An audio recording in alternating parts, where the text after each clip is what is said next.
Seun Kuti, Afrobeat singer and son of Afrobeat legend Fela Kuti, missed out a coveted opportunity to perform at the 61st Grammy Awards premiere ceremony, where he was billed to perform alongside Egypt 80.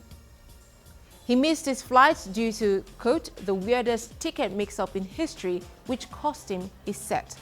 Hopes were high for the instrumentalist to make a good outing at the awards, where he was also nominated for the first time in the world music category for his 2018 album, Black Times. He was nominated alongside Bombino from Niger, Mali's Fatoumata Douara, Soviet's Yiddish Glory, and Soweto Gospel Choir, which won the prize their third time. His explanation, posted via Instagram, reads in part, quote, "I have to say I'm sorry to all the fans that tuned in to see us perform yesterday, but didn't. I had the weirdest ticket mix-up in history, meaning I missed my flight and the rehearsals and we couldn't go on." End of quote. He congratulated the Soweto Gospel Choir for the win, saying the group has also inspired him. Seun Kuti's nomination marks the 7th for a Nigeria-based artist, and his missed performance would have seen him make history as the first to perform at the event.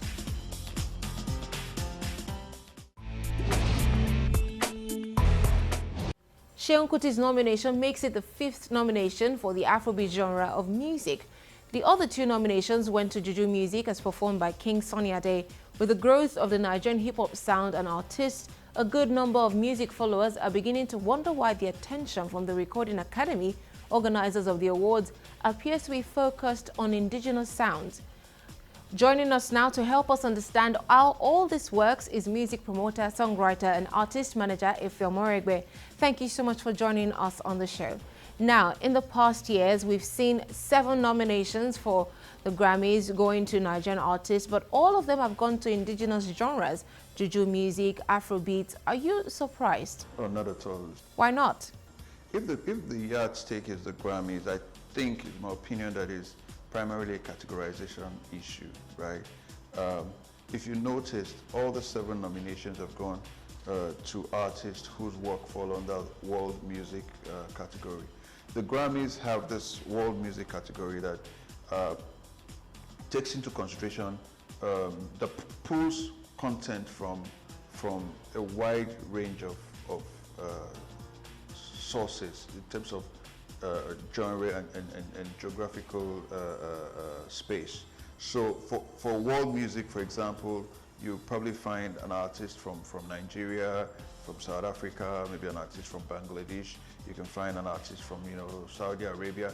It's very diverse. Now, 7 nominations to Nigerian artists is a compliment. However, because the pool is so wide, the chances of winning is also very, very limited. Because while in the R&B category, for example, there could be like 20 major albums within that year under review in contention. In the world music space, you probably are looking at 500, 1,000, 2,000 albums, because it's so broad.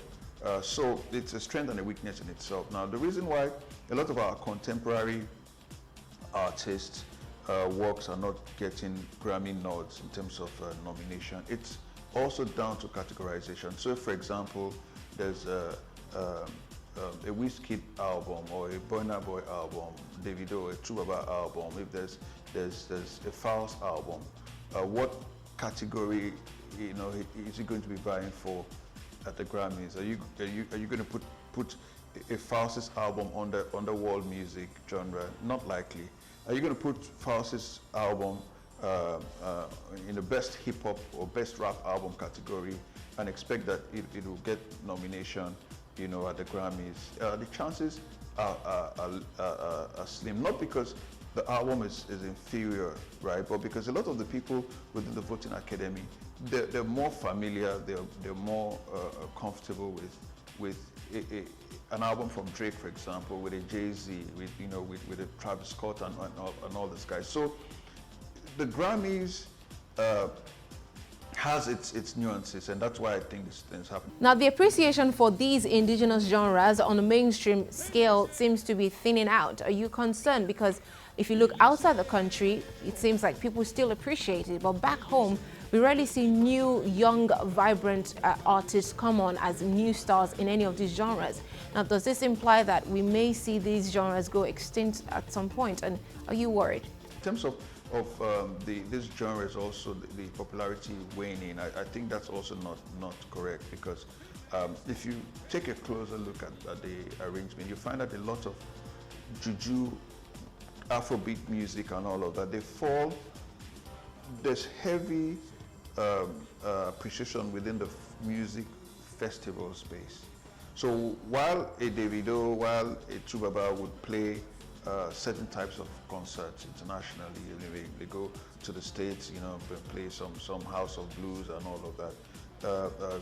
King Sunny Ade, Manu Dibango, Leo, Soweto Choir, and some of those guys would end up playing the music festival. Seun Kuti would play the music festival circuit. So they're just different boxes. We're sitting here looking at everything from a contemporary perspective, but at the American level, at the Grammy level, they're absolutely different boxes, and it's not a geographical thing, it's a genre conversation. Now, just before I let you go, Seun missed out is set at the premiere ceremony at the just concluded Grammys. How much of a big deal, was that? How could it have helped his career? And what opportunities would you say he has lost because of that miss? I think personally, I think it's a huge loss. Every opportunity we have to put our music out there, every opportunity we have to put our performance in front of mainstream media, in front of the movers and shakers of the industry, I think we should grab it. I think we've done that, reasonably well with our contemporary Afrobeats, over the last 2-3 years, and that's why you see a lot more of these collabos. You see a lot more of the the chart placement. You see a lot more of the media coverage from the major platforms. So there's no way it would have hurt us if Seun has had the opportunity to give that performance, put out his A game, and win a few more converts to for Afrobeat, for African music, and for Nigeria. All right, then, many thanks for speaking with us, Ifeomorigwe. Coming up shortly on the show, powerhouses in showbiz discuss the role of social media in sustaining the industry as well as bringing structure to content creation. This was at the just concluded Social Media Week, Lagos. Let's review details.